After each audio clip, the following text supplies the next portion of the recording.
vamos fazer contato com o cientista político e professor da Fundação Escola de Sociologia e Política de São Paulo, Paulo Nicoli Ramires. Bom dia, Nicoli. Bom dia, Glauco, e bom dia a todos os ouvintes.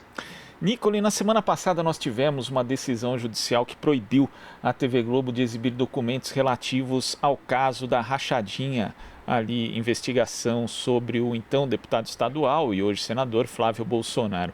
Antes disso, a gente já teve também um juiz mandando retirar as reportagens a respeito do BTG do site Jornal GGN, que é editado pelo jornalista Luiz Nassif. Você percebe uma escalada de um tipo de censura em relação a veículos de imprensa, em especial para a proteção aí da família Bolsonaro?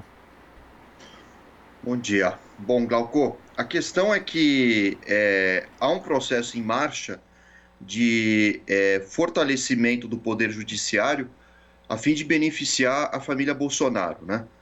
Isso é algo típico de sociedades que tendem a se tornar autoritárias, ou seja, há um processo de fortalecimento, né, inclusive apoio do Poder Judiciário à esfera política, no caso a família Bolsonaro, que é absolutamente incorreta. Constitucionalmente, qualquer forma de censura prévia é proibida pelas nossas leis, pela nossa Constituição. Agora, o que fica no ar é porque, afinal de contas, juízes de primeira instância estão agindo de modo a auxiliar a imagem do presidente e seus familiares, o que parece algo absolutamente legal.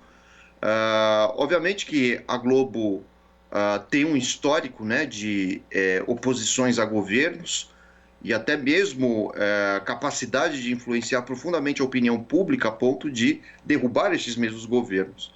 No entanto, a gente não pode esquecer que, apesar dessa oposição entre Globo e outros jornais importantes que nós temos e os governos, em nenhum momento houve tentativas tão declaradas de censura, o que mostra que o regime político brasileiro caminha em direção ao fechamento político.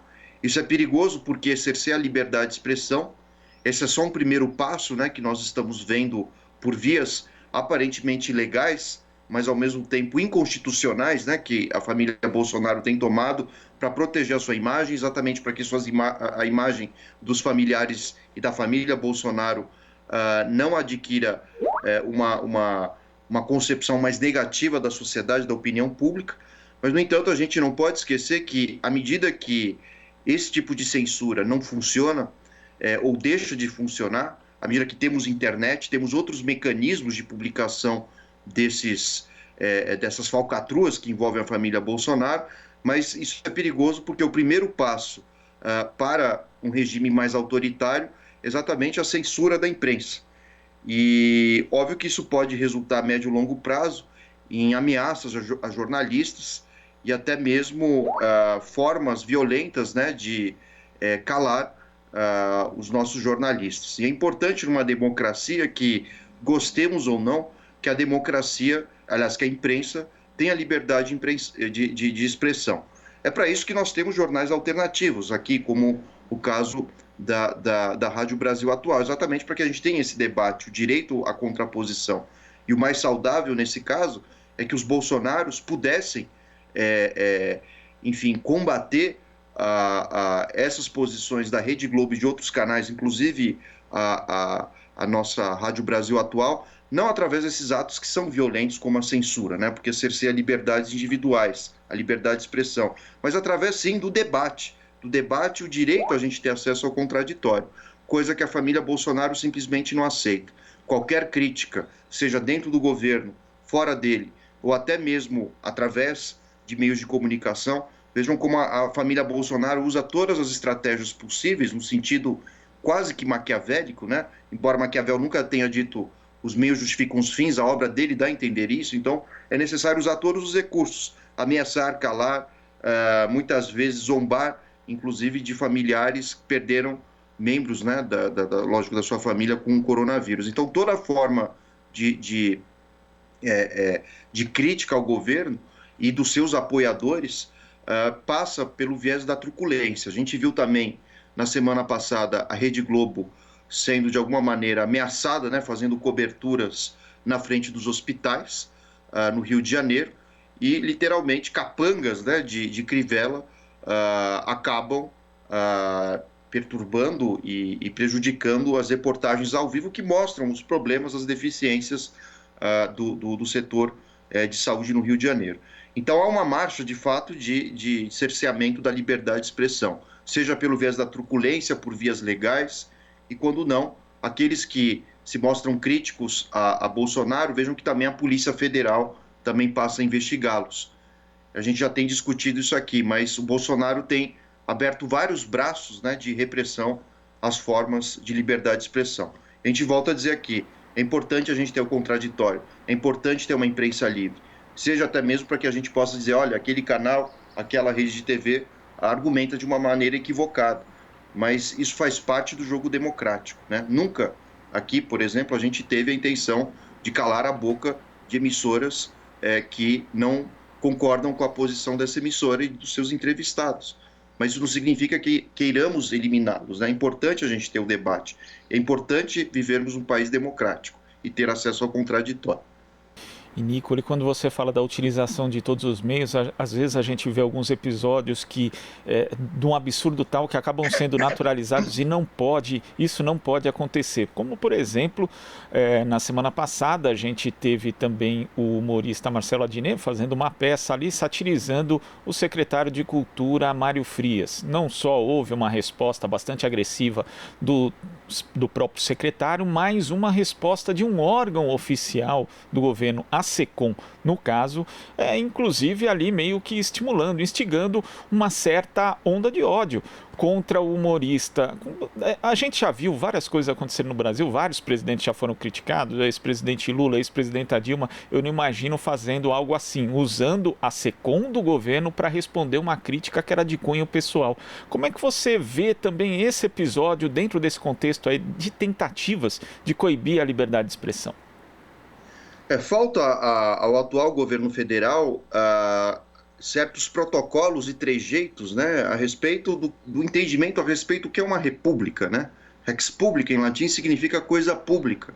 Então é necessário a gente saber diferenciar as nossas opiniões pessoais enquanto cidadãos e o que são as nossas opiniões enquanto membros do governo. Enfim, o atual governo Bolsonaro não sabe fazer isso, né? Então vejam que qualquer crítica é levado muito ao lado pessoal, mostrando essa relação, eu diria, promíscua entre o público e o privado, de modo que jamais um órgão público poderia responder a uma emissora de TV, a um humorista, seja lá quem for, né? O ideal, caso haja algum tipo de embate, é que esses componentes do governo usassem minimamente suas redes sociais privadas, mas jamais instituições do governo, seja para criticar ou até mesmo para calar a possibilidade de crítica dos opositores. Então isso mostra um governo que não tem experiência, né, no trato com as instituições republicanas. A gente não pode esquecer que parte considerável desse governo não participou da Constituinte, não tem compromisso com a democracia ou mesmo com as instituições republicanas. Eleito como um aventureiro e na base, né, da ideia de que ele seria contra o sistema, Bolsonaro se revelou, na verdade, a favor de um sistema paralelo, um sistema de milícias, um sistema de trocas de favores e poderes políticos sendo ocupados por literalmente apoiadores, muitos deles fanáticos, que têm ocupado secretarias, pastas importantes do governo, e Mário Frias é um deles, né? Qual a experiência política dele? Qual é a formação que o permite, de fato, dentro da esfera pública, ocupar um cargo tão importante, né? Já vimos duas figuras patéticas ocupando esse cargo, né? Um que nós discutimos no início do ano, que me foi embora o nome agora, que fez o discurso parecido com Goebbels, né, do nazismo no início do ano, isso em janeiro.